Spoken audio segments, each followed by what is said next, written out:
The idea that some lives matter less is the root of all that is wrong with the world. It is very expensive to give bad medical care to poor people in a rich country. Subscribe our channel for more quotes. Anywhere you have extreme poverty and no national health insurance, no promise of healthcare regardless of social standing, that's where you see the sharp limitations of market-based healthcare. WLs, white liberals, think all the world's problems can be fixed without any cost to themselves. We don't believe that. There's a lot to be said for sacrifice, remorse, even pity. It's what separates us from roaches. I've been asked a lot for my view on American healthcare. Well, it would be a good idea, to quote Gandhi. We want to be on the winning team, but at the risk of turning our backs on the losers. No, it is not worth it. So we fight the long defeat. Statistics or graphs are not optimal to understand the experience of suffering. If I am hungry, that is a material problem. If someone else is hungry, that is a spiritual problem. With rare exceptions, all of your most important achievements on this planet will come from working with others, or, in a word, partnership. A decent provision for the poor is the true test of civilization. I said, "Neg montojo kanpe."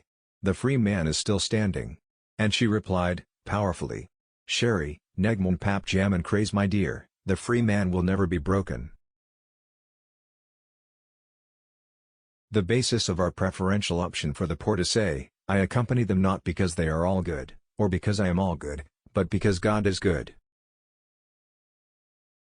It is with this surety that we must stand with Haiti, a country whose spirit and people will never be broken, and work in solidarity toward the future the Haitian people deserve. Managing inequality almost never includes higher standards of care for those whose agency has been constrained, whether by poverty or by prison bars. As Philippe Bourgois notes, paraphrasing a warning issued by Laura Nader years ago, "Don't study the poor and powerless, because everything you say about them will be used against them." In this increasingly interconnected world, we must understand that what happens to poor people is never divorced from the actions of the powerful. Certainly, people who define themselves as poor may control their own destinies to some extent. But control of lives is related to control of land, systems of production, and the formal political and legal structures in which lives are enmeshed. With time, both wealth and control have become increasingly concentrated in the hands of a few.